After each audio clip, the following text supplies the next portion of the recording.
The first thing Sua did was smile. Not a warm smile. Not a friendly one. The kind that warned you exactly who you were dealing with.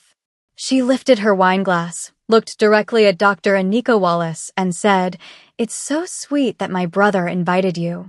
He's always had a soft spot for people who need guidance." Anika heard it. Every syllable.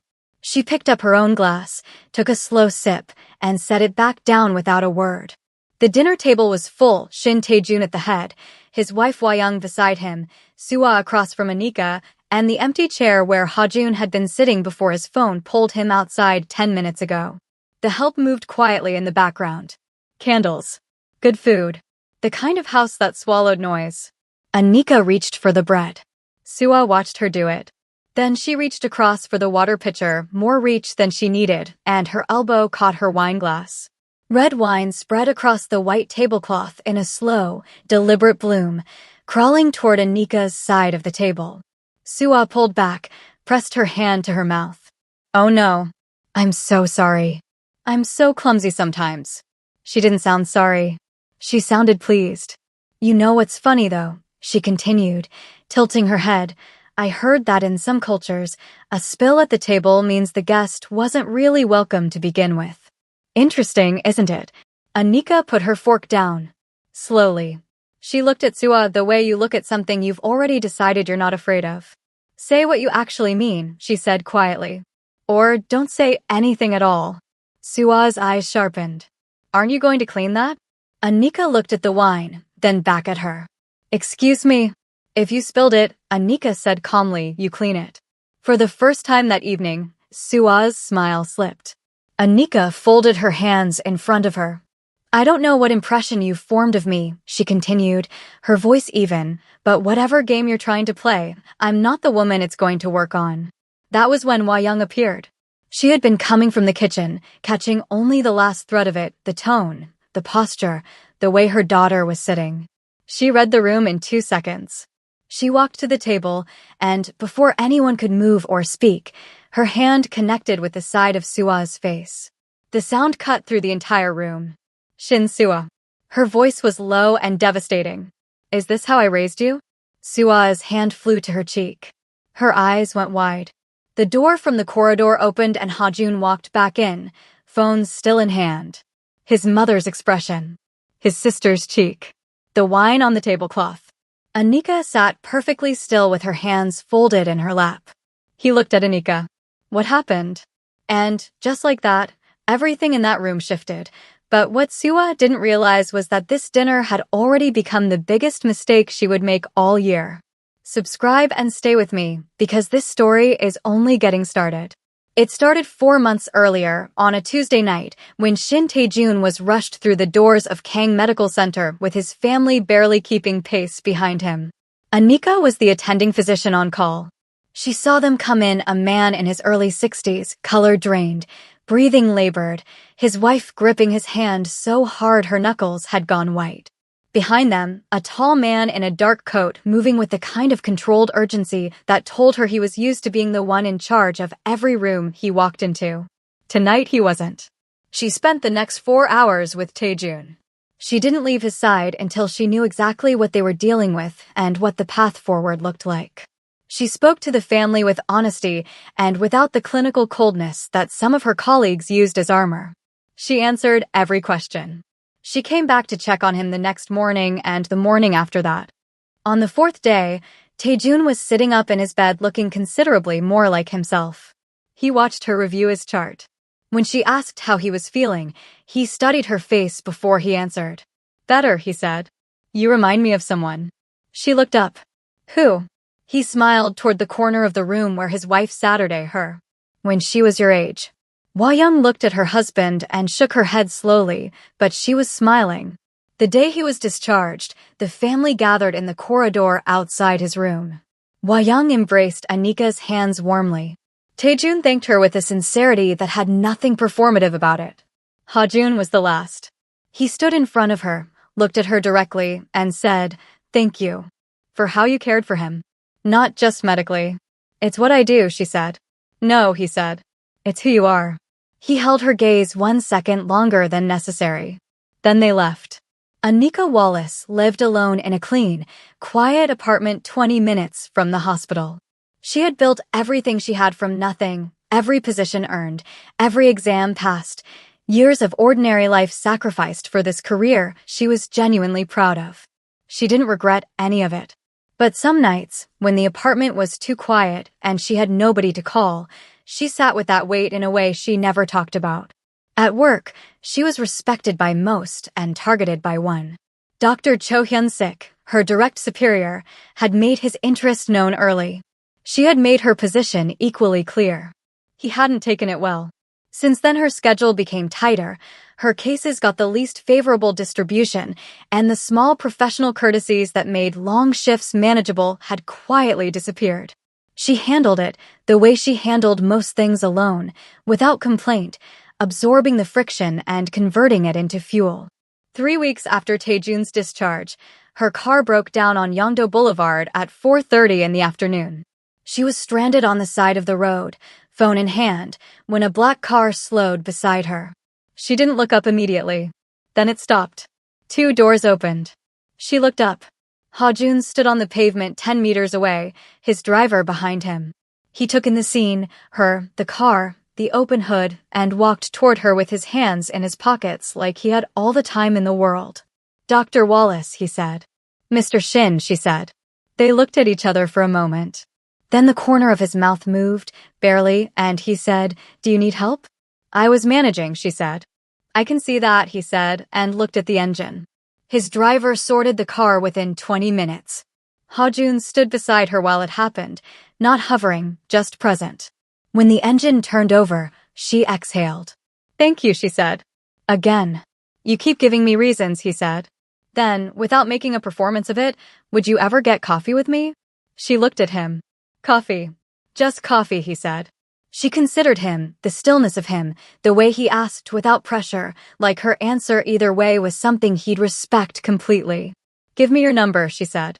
That evening she got home, dropped her bag by the door, and sat on her couch with her phone in her hand. She was about to call him to say thank you when his name lit up her screen first.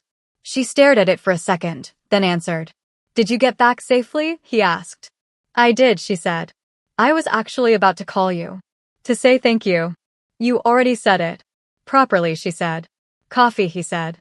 "When?" She looked at her ceiling. "Saturday." "Saturday," he repeated. "Good night, Dr. Wallace." "Good night, Mr. Shin." She put the phone down and sat quietly for a moment. Shin Ha-jun was not a man people misread twice. He ran the Shin Group's less visible operations with the kind of precision and coldness that had built a reputation long before he turned 30. He had power, influence, and a face that gave away nothing when he didn't want it to. He had been in rooms where the wrong word could end a man's livelihood and had said the right word every single time. He was not impulsive, careless, or the kind of man who followed instincts he hadn't examined first. And yet here he was, driving past a broken-down car on a Tuesday afternoon and telling his driver to stop. He didn't examine that one too long. That same night, he came home to find Suwa in the living room with Jia. They greeted him. He responded, asked Suwa where their parents were, heard the answer, and walked down the hallway toward his study. Behind him, Jia watched him go. Suwa caught her friend's expression and smiled to herself, slow and satisfied. She had a plan taking shape, and it only needed a little time. Saturday came. They sat across from each other in a small, decent coffee shop that was his suggestion and her approval. Not flashy, just comfortable. "How long have you been a doctor?" he asked. "Since I was 26, she said. 8 years. You chose it young." "I always knew," she said. "There was never really another option in my head." He nodded, turning his cup slowly. "My father talked about you after he came home," he said. "More than once." She looked up. "Really?" "He said you made him feel like a person," he said. "Not a patient." He said that matters more than people think. She was quiet for a moment. "It does," she said. "I learned that early. The medicine keeps them alive. But how you treat them, that decides whether they want to stay." Ha-jun looked at her for a moment longer than the conversation required. Then he said something that surprised her, something dry and perfectly timed, and she laughed before she could stop herself.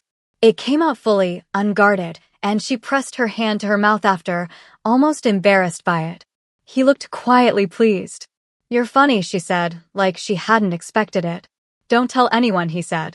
2 weeks later, they went on a proper date. A restaurant, not extravagant but excellent, the kind of place where the food was the point. They talked easily by then. The conversation had started finding its own rhythm. At some point, she mentioned Hyunsik without intending to make it a big thing. Just a detail from her week. The way he'd rerouted a case she'd been working on for no legitimate reason, how she'd had to absorb it and keep moving. Hajun listened. He didn't interrupt. When she finished, he asked one question. "How long has this been happening?" "Since I told him no," she said simply. "About 8 months. He nodded. Set his fork down. Said nothing else about it. She watched his face and knew better than to think that was the end of it. It was not the end of it. 48 hours later, Dr. Cho Hyun-sik was removed from his position. Internal review, they said. Administrative restructuring. The official language was clean and gave nothing away. Anika stood in the break room when she heard her coffee cup halfway to her mouth. She put it down. She thought about the way Hajun's jaw had tightened when she mentioned 8 months. She thought about the 48 hours between that dinner and this moment.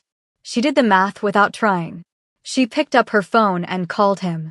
"Hajun," she said when he picked up. "Anika," he said, and his voice was perfectly even. "I know it was you," she said. "Are you angry?" he asked. She thought about it genuinely. "No," she said.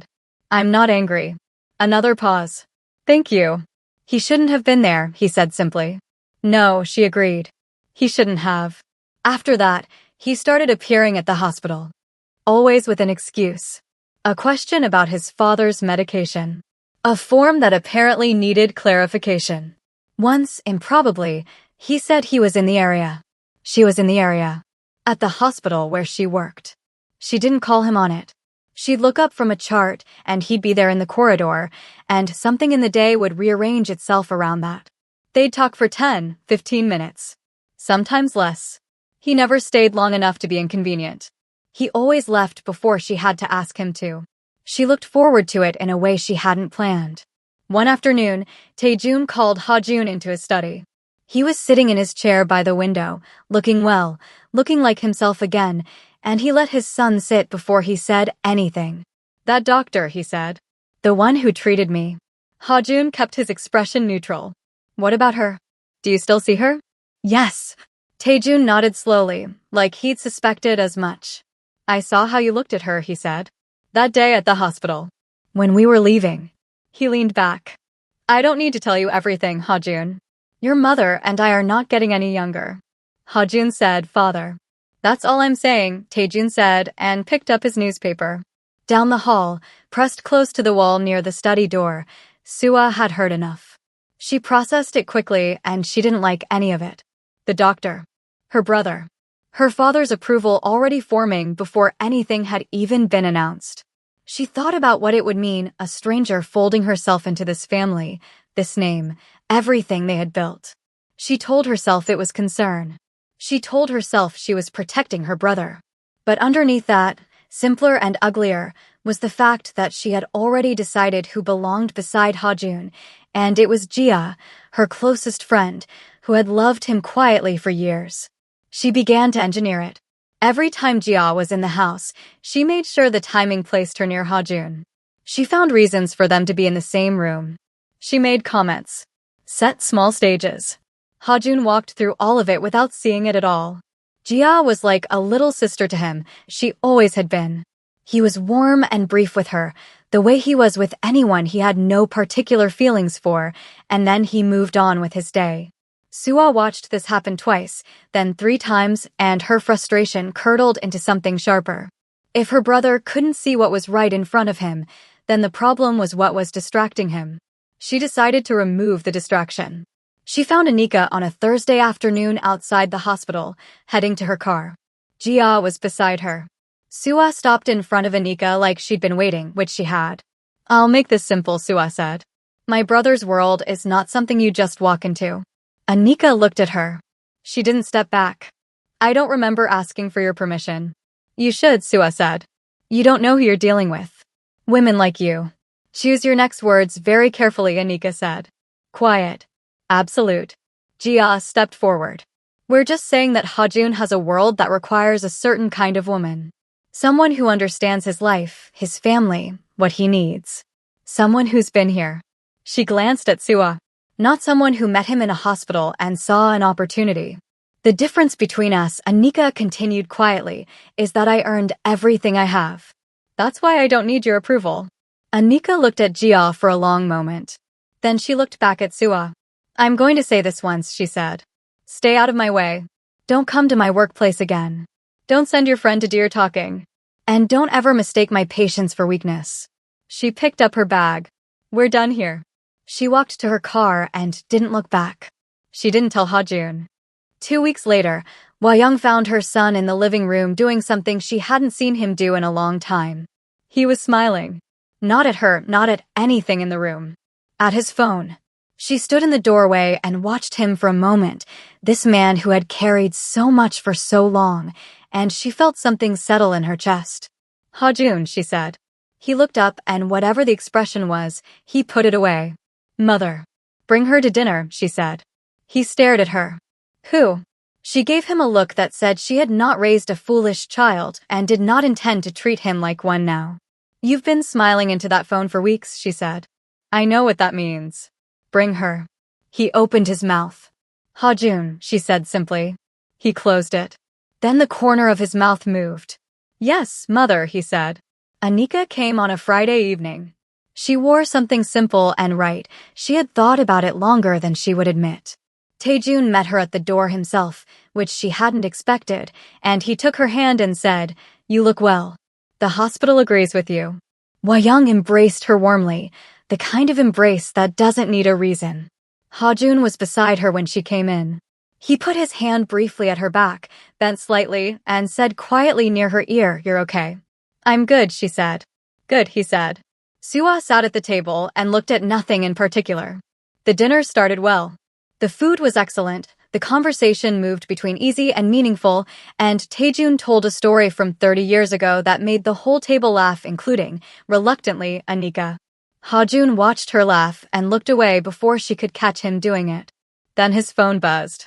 He checked it, apologized, and pushed back his chair. 10 minutes, he said to the table.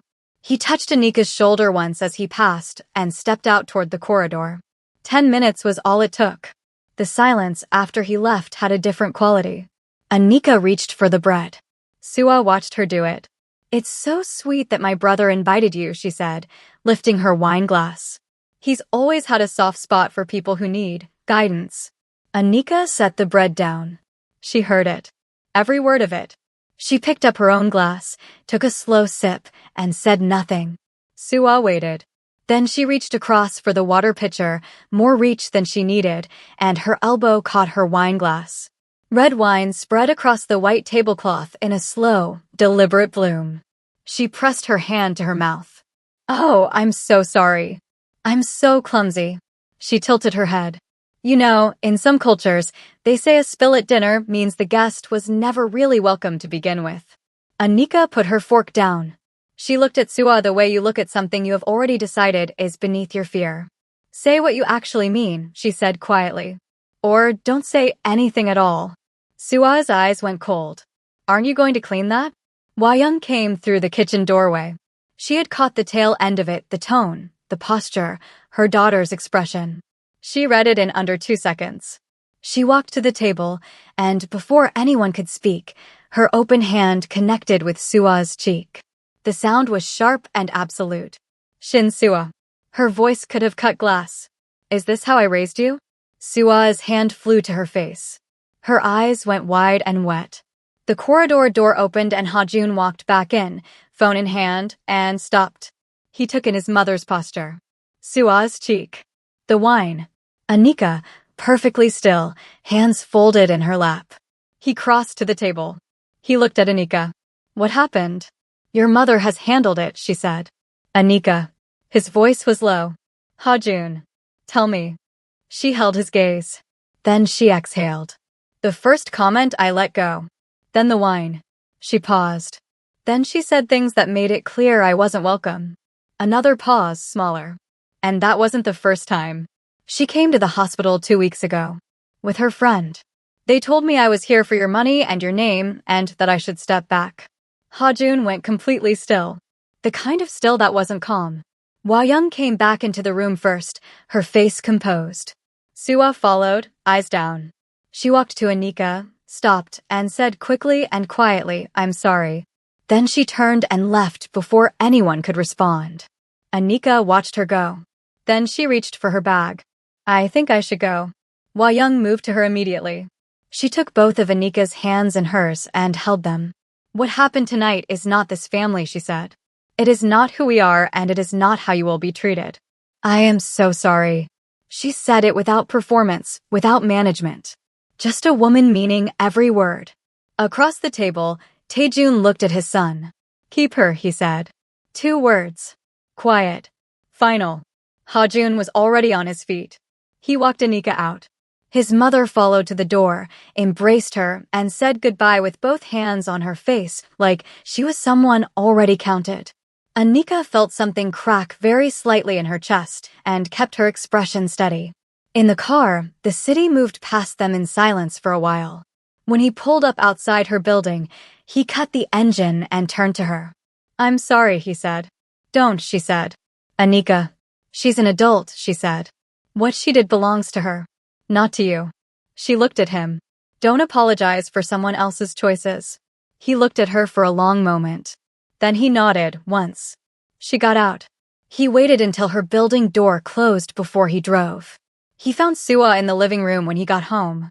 She looked up when he walked in and read his face and looked away. "Look at me," he said. She did. "You went to her workplace," he said. "You sat at a dinner table in this house and you humiliated someone I care about. Someone who sat in this family's hospital room for 4 days and didn't leave until she was sure our father was going to be okay." He let that sit for a moment. "You did all of that." "Ha-jun, I was just..." "Don't," he said. "Don't tell me you were protecting me." "From what? From a woman who has built her own career, her own life, with her own hands? You sit in this house and spend this family's money and you have the nerve to call her an opportunist." Suwa's jaw tightened. "I just thought Jia likes you. She's liked you for a long time. I thought if you could just see." "So that was it," he said. He looked at her with something worse than anger. Disappointment. "You put Jia up to come to her hospital. You engineered all of it. Because of that, she's right for you. That's not your decision," he said. "Jia is like a sister to me. She has always been like a sister to me. And if she carries feelings beyond that, I'm sorry for it, but that is not Anika's fault." He stepped back. "I don't want to hear this again. Not Jia's name in that context. Not another word against Anika. Not in this house, not anywhere." He looked at her for one more second. "I'm disappointed in you, Suwa. I genuinely am." He walked out. 6 weeks later, he invited her to the Shin Group's annual formal event. She wore black, something architectural and clean that required nothing extra. He met her at the entrance and looked at her the way a man looks at something he can't quite believe is real. "You look," he started. "Don't make it strange," she said. "Exceptional," he finished. She let herself smile. He moved through the room with her beside him, easy and natural, introducing her to people without ceremony or over-explanation. Just, "This is Anika." Like she had always been there. Midway through the evening, Suwa found her alone near the far end of the room. She came without Jia. She stood in front of Anika and was quiet for a moment, like she was arranging something inside herself. "I want to apologize," she said. "Properly. Not the way I did at dinner." She paused. "What I did was wrong. I told myself I was protecting my brother. But I was being selfish and I was wrong." Anika looked at her steadily. "I accept your apology," she said. "But I want to be honest with you. That doesn't make us close. We're not friends. Maybe in time something changes. But right now, that's where we are." Suwa nodded. "That's fair," she said quietly. She walked away. Anika watched her go and then turned back to the room. Across the space, Ha-jun was watching her. He crossed to her slowly, moving through the crowd like it parted for him because it always did. He stopped in front of her.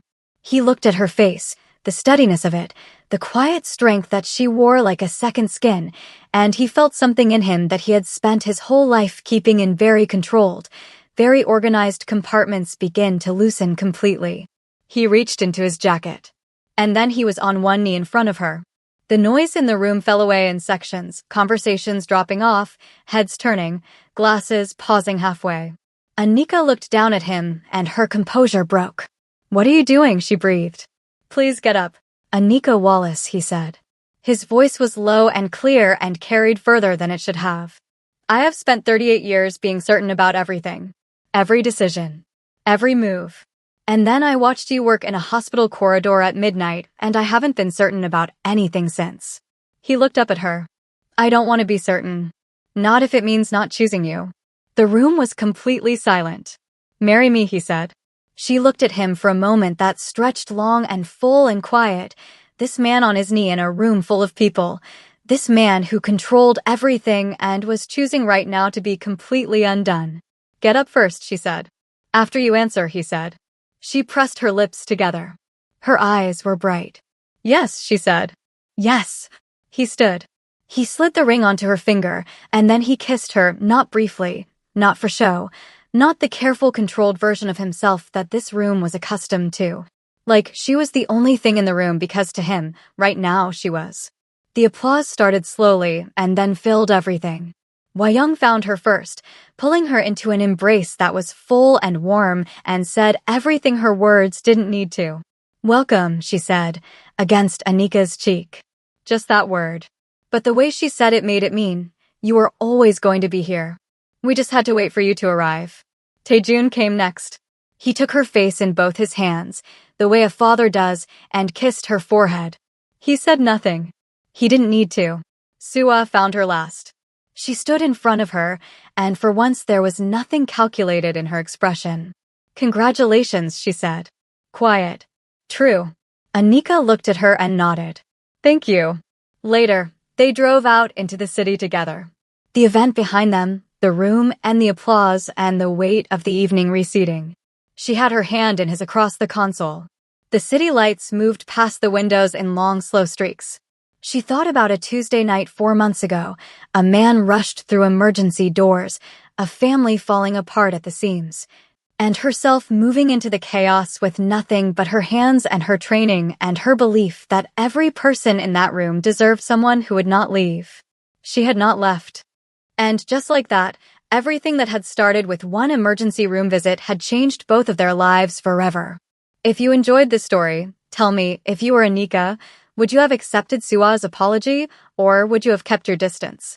And if you've never seen stories like this before, subscribe and turn on notifications so you don't miss the next one.